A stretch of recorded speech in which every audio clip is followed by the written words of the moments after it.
The money is used as part of the down payment or closing costs, and whatever left over, if there's any left over, is refunded to the buyer. Okay. Now you have to, let's understand the whole history of the earnest money deposit, right? Because I want you to have a clear understanding of what this is, so you don't make a mistake. Does that make sense? Yes. So all right. So let's go through the history, and let's go through the definition on what earnest money deposit is, how it's used, what it's used for, etc., etc. All right. So the example that I was using, and you say, well, yeah, I understand that example, but I'm going to give you the example again anyway. I have a Tesla. You come to me. You say you want to buy it. I said, sure, I'll sell it to you for $40,000. And you say, yeah, I want to buy it for $40,000, but I don't have the $40,000. I still need to go to the bank, and I need to get a loan, and I need to get approved, and all those things, right? Similar thing happens in real estate, right? You make an offer on a property, and then you go to the bank, and you ask them for money, and then you have to do the appraisal, and then you have to do the inspections, and you have to be qualified, and everything, right? Okay, so that earnest money deposit it's called a good faith deposit. A good faith deposit means that you're giving this deposit to escrow as a good faith that you're buying the property, that you're serious, that you're a serious buyer. You're committing. That's right. Now watch this. All right. So, like you said, at the end of the transaction, once we're closing escrow, what happens to that deposit? Okay, well, that deposit is going to be used for the buyer's down payment or closing costs, or both, or a combination of both. You can use it for down payment, you can use it for closing costs, you can use it for both. Now, let's say, for example, that he gets into a program where the program gives him all the money that he needs. He doesn't need any money from to buy the property. The down payment assistance is going to give him all of the money, which, by the way, it doesn't exist, because in every down payment assistance program, you still have to bring a minimum of 1.5 to 2% to buy the property from your own pocket. There are no programs that will give you, everything that you need for the down payment and everything that you need for the closing costs. Okay, so, but let's say, for example, as a matter of example, let's say, for example, that the down payment assistance program gives you all the money that you need to buy the property. What's going to happen with that $10,000 in this money deposit? Well, it's going to get refunded to the buyer. If the escrow didn't need it, or the lender didn't need it for the down payment or closing costs, that money will be refunded to the buyer. Does that make sense? So far, so good? Yes, Ronnie, thank you so much. Honestly, I was sure, so if this down payment assistance program, the buyer had to pay only for closing costs. Okay, so the earnest money deposit is going to be used towards the closing costs. Does that make sense? Yes. So we put the 10,000, right? All right. Let's talk about the other issue, right? So you have the $10,000 in escrow, right? According to the contract, according to the purchase agreement, the California purchase agreement, it says that a buyer has 17 days to remove contingencies. What is contingencies? Contingencies are conditions of purchase. Conditions of purchase. So how many conditions of purchase do we have? How many conditions of purchase or contingencies does the buyer have? How many do you think they have? What about mortgage? Well, no. I'm talking about the contingencies as per the purchase agreement. How many contingencies, how many conditions does the buyer have? Do you know the answer to that? If you don't, I'll give you the answer. How many conditions? Okay, perfect. So the buyer has 5 contingencies. Let's go over the contingencies right now. Contingency number 1, the loan contingency. Getting approved for the loan is a condition of purchase. Because if the buyer doesn't approve for the loan through the escrow process, then he won't be able to purchase the property, because he needs a mortgage, he needs a loan in order to purchase the property, right? So getting approved for the loan is a condition of purchase. Does that make sense? Yes, it's condition, yes. Okay, let's talk about the second condition of purchase. The second condition of purchase is an appraisal. Because the bank wants to make sure that they're paying the fair market value for the property and nothing more. So the bank is going to order an appraisal on the property. So you have the second condition of purchase, which is the appraisal of the property. So far we got two, right? The loan contingency and the appraisal contingency. Okay, let's go to the next one. The next one is the next one is the general home inspection, or in general, the home inspection of the property. The buyer has the right. They don't have to. There's no obligation for this, but the buyer has the right to perform any sorts of inspections they want on the property. Any inspections. They can do a general home inspection, which is typically what we do. We order a general home inspection. It typically runs between 350 and 550, depending on the size of the property.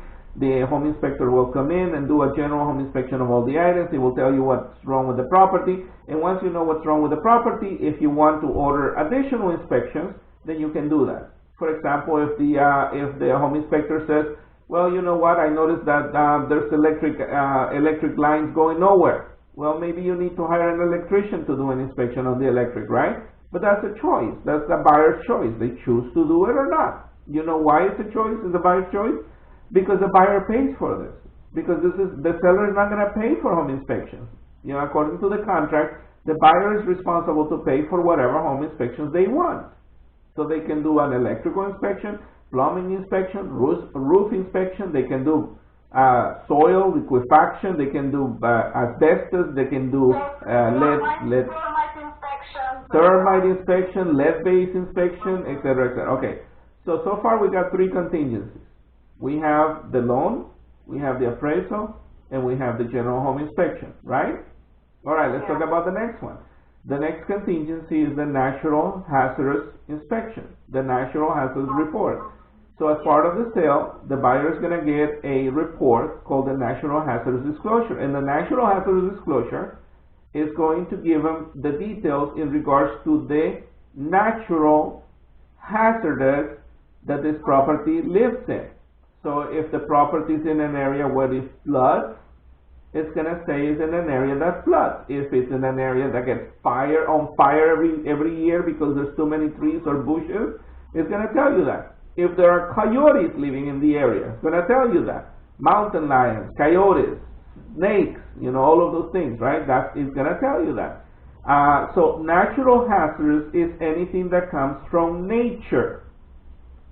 So you have fire, you have hail, you have water, you have seismic activity, earthquake, liquefaction, you have bears and lions and coyotes, etc., etc. All of those are natural hazards. So you're going to get a report that shows the natural hazards where the property is located.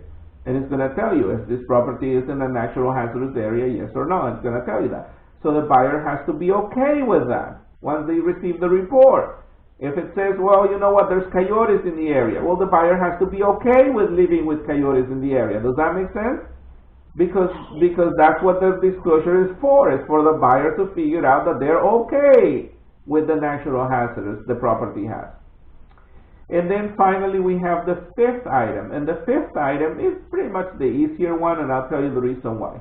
The fifth item is the chain of title, the title history of the property. Yeah, title. You gotta make sure that the title is it can be insured, that it's insurable, meaning that the title company is gonna insure it.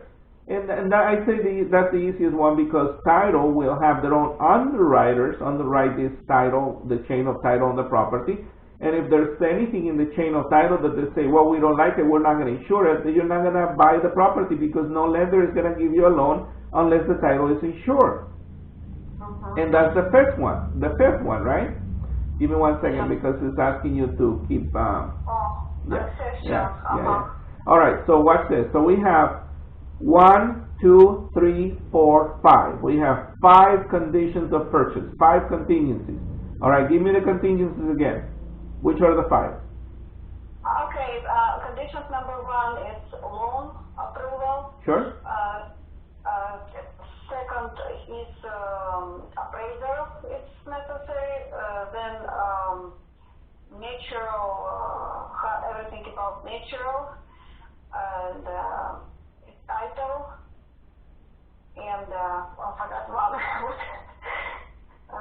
Title is supposed to be insured. Appraiser, home inspection. There you go.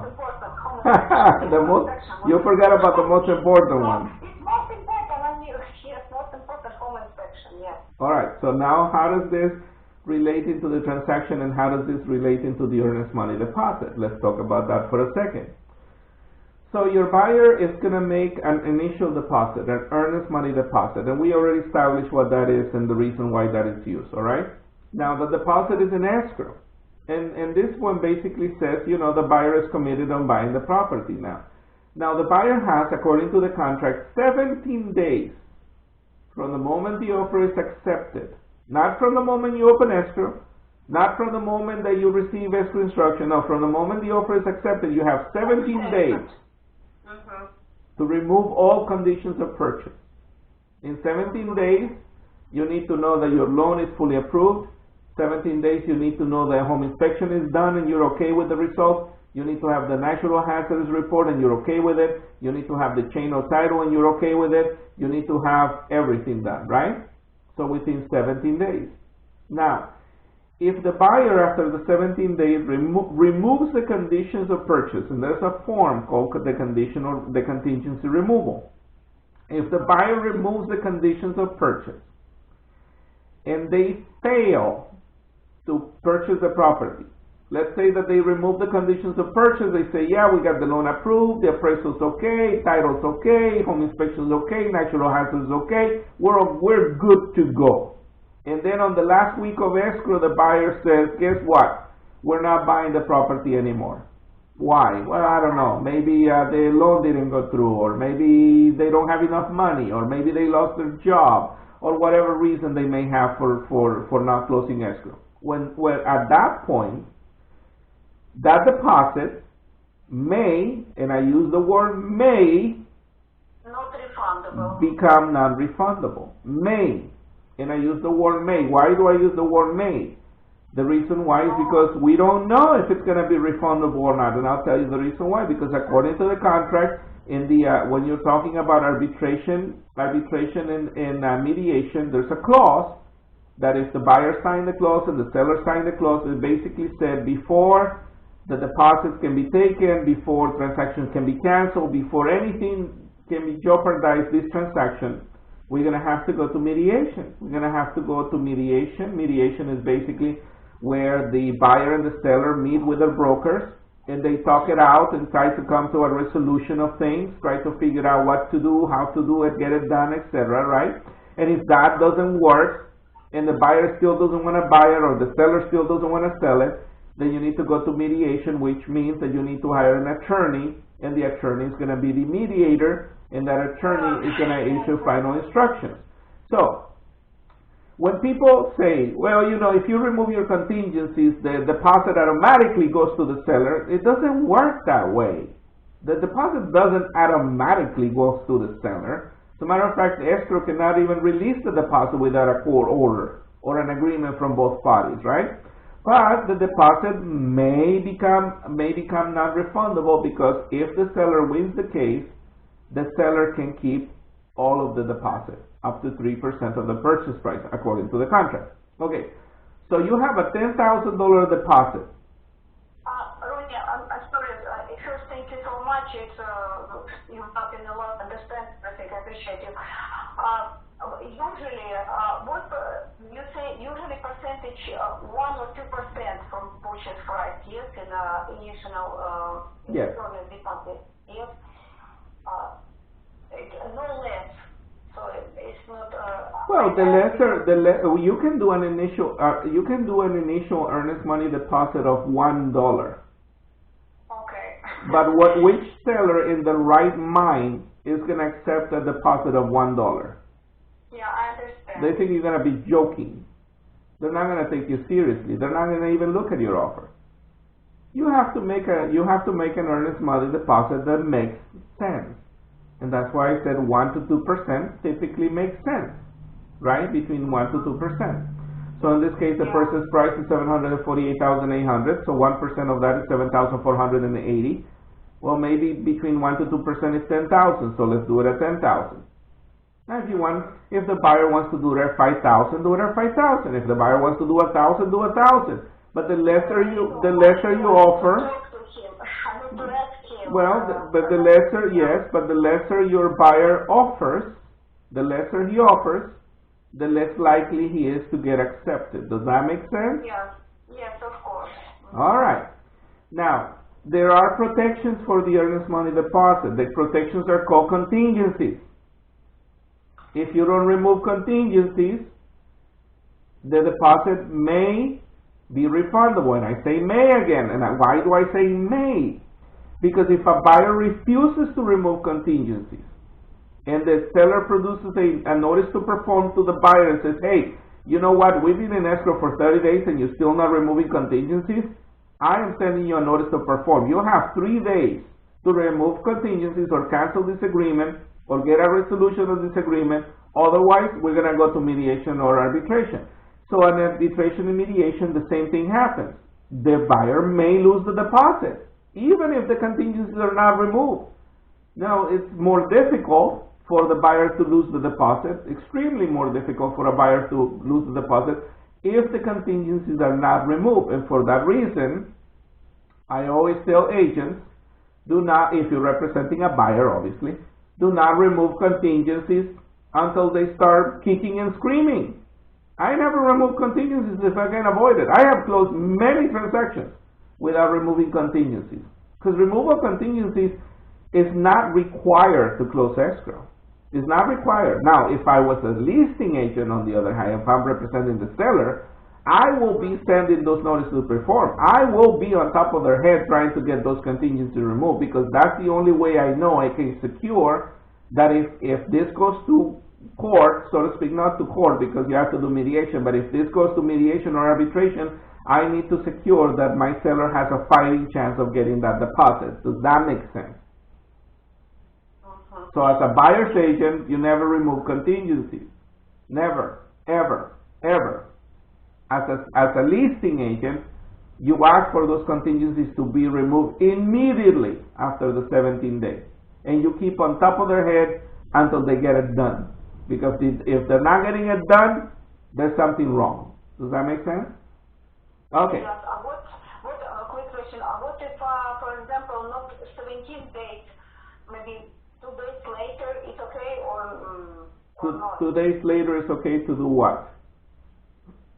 No, and another question. What if serious, because, for example, this property, it's not too old house, it's 2003 built. I don't think so it's kind of a major problem, but house in really bad conditions. What if, for example, home inspection found something with structure or something very serious and... right. Okay. So here's what happens. The home inspector comes back with a report. The buyer finds something that is very serious. Let's say the foundation is cracked, the roof is caving in, whatever, right? Well, here's the resolutions. Watch this. There's a procedure for that. So here's the resolution. First thing the buyer has to do is that they have to send a request for repairs. They gotta say, hey, you know what? We want the seller to repair the crack on the foundation. We want the seller to repair the roof that is caving in, whatever that is, right? Yes. Now the seller, once they receive a request for repairs, the sellers can choose to say, yes, we're going to fix it, say, no, we're not going to fix anything, or say, we're going to fix some of it and some of it we're not going to fix, or we're going to fix some of it and we're going to give you credit, cash credit for the other part. Put money to escrow account, right? Sure, something like that, right? Now, if the seller says no, we're not going to make any repairs, we're not going to give you any cash back, we're not going to do anything. Now the buyer has a choice. They can cancel the agreement and get their deposit back, or they can move ahead with the transaction the way it is. Okay. Does that make sense? Yeah, because even in description, it's very clearly property sold as is, strictly. Well, so that's Well, let me tell you that situation where agents put in the MLS property sold as is, it's kind of an overkill because the purchase agreement specifically says that the offer is made on a property as is. If you look at the purchase agreement, and I can remember the top of my head which page, but there's a page in there that says that the property is being sold as is. When the buyer is making an offer on a property, they should have already at least seen the property. Look at the condition of the property. Be okay with the property. You know, you're not going to make an offer on a property that you don't like. It's not in the area that you don't like, that you like. It's not the condition that you like. It's not the year build that you like, etc., etc. Because that wastes everybody's time. Does that make sense? Yeah, right? So when you're making an offer, the buyer has to have an intention of buying that property. You know, where it is, within the condition that it is, etc. Because repairs are not guaranteed. Repairs are not guaranteed. The seller could always say no. And if the seller says no, then the buyer only has two choices. Either they cancel the transaction, okay, or they move forward with the property in the condition that it's in. Right? Yes. So when you say, well, in the MLS it says sold as is, that's kind of an overkill because the purchase agreement already says that the purchase is as is. All right? Okay. Anyway, Yeah. so let's finish up the conversation regarding the earnest money deposit because it's already been gone for a while. So here's the deal. You have an earnest money deposit, which is 1 to 2% of the purchase price of the property. That earnest money deposit goes into escrow.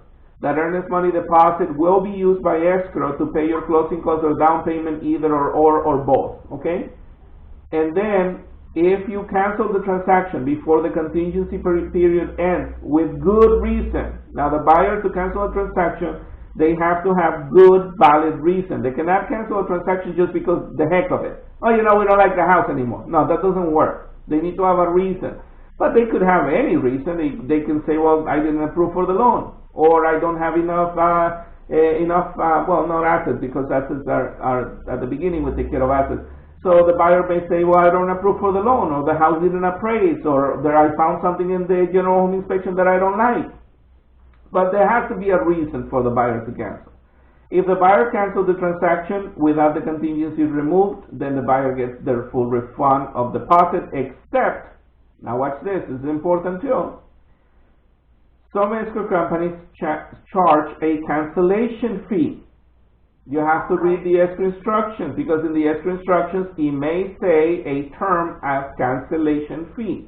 Now most escrows don't charge cancellation fees, but some of them do, and some of them charge anywhere between $500 to $1,000 to cancel the escrow. Now when somebody says, agents make this mistake a lot, and I promise you that this is a mistake that they make, and this is where they lose money all the time. They go to the buyer and they say, oh, don't worry, you know, if we cancel escrow, you're going to get your full deposit back.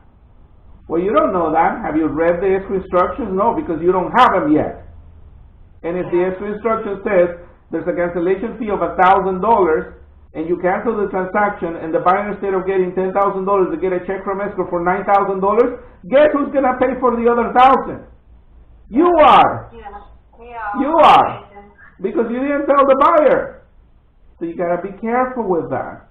Because those are the things that make you lose money. Not only lose money, forget about the $1,000. I lost thousands and thousands of dollars doing things like this. But you lose the client.